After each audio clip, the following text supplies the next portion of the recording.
to'y qilib ajrashgan bir do'stimni bir to'y qilmagan bola optu qirra deb bir to'y qilmagan qiz bola shunda bir gaplarni qilib so'kib chiqiribdi-da, men to'g'rilikka qilib. Men da bir ishga qizgam deb qo'yay. Hozirgi ba'zi to'y qilmagan qizlardan bir to'y qilib ajrashgan qizlar pokiz chiqib bordi juma. Ish qilgan menda.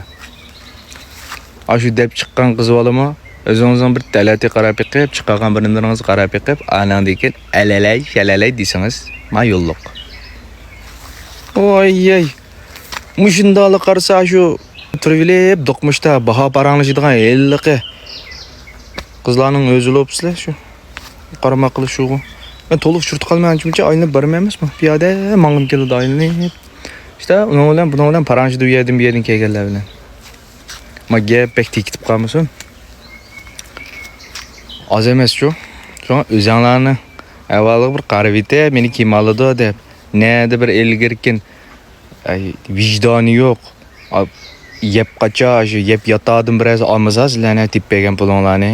Bu yerdan buzuqlik qilib topgan pulinglarni yeb yotadim birsa olmasa, hech kim qilib qo'ymaydi sizlarga. Haqiqiy o'g'avola yaqin kep qo'ymaydi sizlarga. Aşında o'yladi bu atqanlar. İçinlar qaynab ketib bordi. To'g'ri biz to'y qilmagan tursak, men yerda o'tirib qoldik.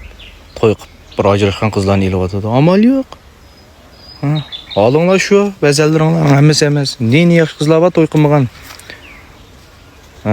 U işte to'y qilib ajrashgan qizlarni oldigan bolalarmi bir o'ynab, to'xtab, da bir tutib yiqib to'xtabdi hamda bir qilsam bo'lmaydi deb.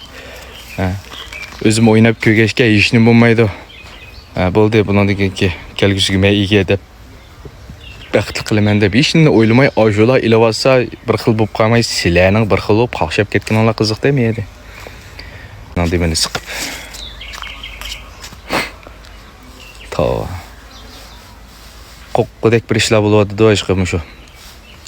To'y qilmagan qizlar, o'g'illar. Bu menmi to'y qilmagan mana. Enziraymiz bir xil. Qandaroq birisini olaman yoki qandaroq birisi tegayman deb shundami? Qizlar hozir ensiraydi, ya bir normal bir o'g'al valiga ismi Erlam emas, bunda bir haqiqiy o'g'al valiga tegsam bo'ladi deyjima, bunda bir normal jinchang deb ko'ryapsizlar nima ishlarni bo'layotgan. O'g'illarmi shu? Ya bir ishkirlarga berib, ya uyabiyalarda xato yo'llar bilan egiliklarni tiklab qolmagan ishtabirlarni olsam bo'ladi-ku. Maton qaylinib ketgan. Maton qo'chib shumisam bo'ladi-ku deb unodan ensiraydi. Hamma odamning ensirishi o'xshamaydi ekan shu. Hammamizga yaxshi odamlar nasib qilsin.